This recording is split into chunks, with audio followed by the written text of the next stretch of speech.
Hi, I'm Jane Esselstyn. I'm Ann Esselstyn. And my mom is fully driving today. Take it away, Mommy. We're having rhubarb ambrosia. I tell you, it's amazing. And Jane is furious at me because I didn't save a whole piece of rhubarb. Jane.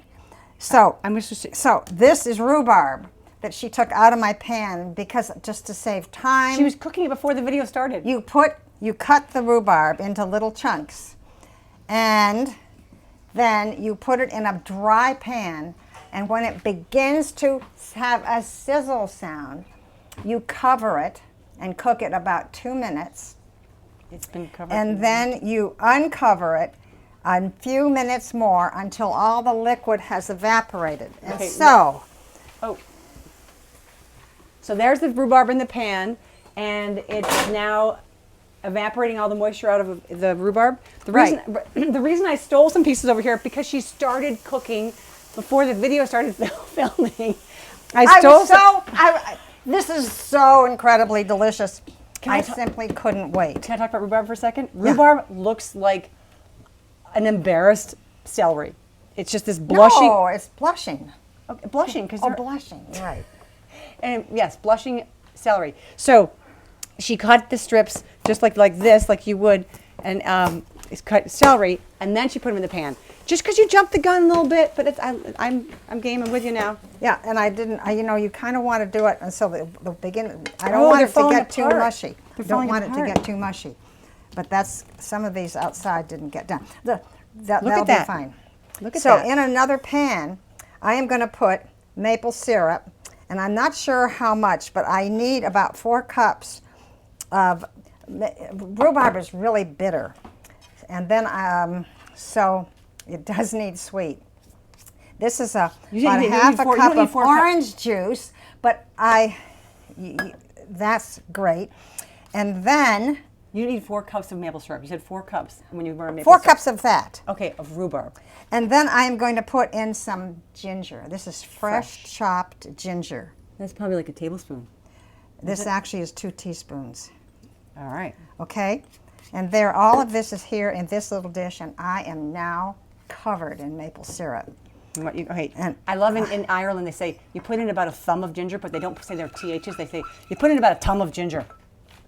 I'm going to now take this over to the stove and cook it until it's kind of syrupy. It begins to get thick.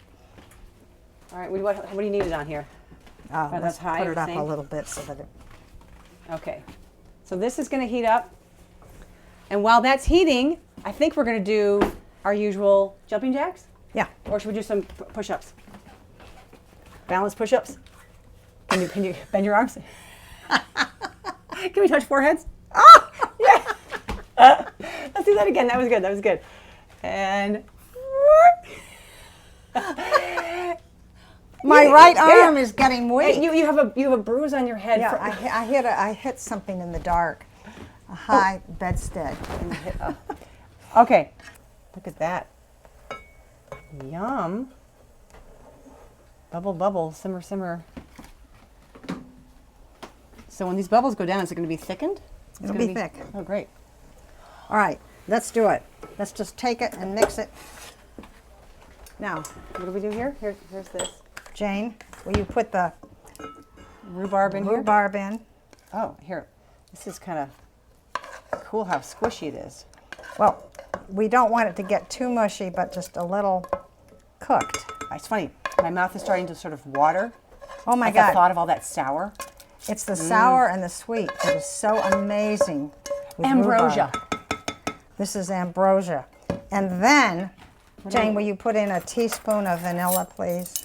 A teaspoon of vanilla. Mm-hmm. So this, we were talking about when that was boiling, we were talking about different ways that we would have this. You could put this on toast, but most amazingly is you put it on top of the yonanas. It is awesome. We have we'll put a Yonana fly-in, side panel. What do you call it? Call. What? A call out. A call out. Because we talk about Yonanas quite a bit on here. And if you don't have your own Yonanas machine, it's so good. And if you use the code Jane, you get a discount. Oh, are we going to eat it right now? Is it ready to go? Just got to taste it because it's I thought maybe we cooked it again. No, it's done. It's done. It's done. D-U-N. D-O-N-E. Done. But it was F-U-N. It was fun to do. And it's done. And I tell you, well, I mean, I know you may think you don't like this. No, what do you You're mean? so wrong. It is delicious. Wait, just try it. Just taste it. Here, I'm gonna get weighed a little. Oh, it's that sweet, sour that is just stunning. My mouth is actually watering just even hearing you taste it. I just want to eat it by the spoonful. Forget putting Here, it wait. on I'm gonna give you a anything. little baby spoon. Try it because everything else will tip out of there. And you know, you can put in as much sweet as you wish. What do you think? It is a great sweet and sour. Oh, It's wow. just so. It's so powerful. It's so powerful. Wait, our video Wade can't see out of his eyes right now. He's like this. There's a lot going on. A lot going on. There's a Woo! lot going on. And remember, You know what's going on for me? This is going on. if it's too sour for you, add more sweet. I like to go. That is fun. Isn't that good? That is fun. That'd be good in like a pie or something. Oh yeah, rhubarb pie. Rhubarb I mean, pie. this stuff is amazing. Yeah, you know, it's like I think we just made pie filling, but it's rhubarb ambrosia. Do you know what? I'd like to try this with tofu. Light silken tofu. Have rhubarb, light silken tofu. As a crust. No, mix it in. Make Mousse. like a mousse out of it. Yeah. That would be interesting. All right, well, we have more and more ideas we're going to talk about, but Woohoo! tell us how you have your rhubarb ambrosia. Thanks so much. Just love it. All right, bye-bye. Bye.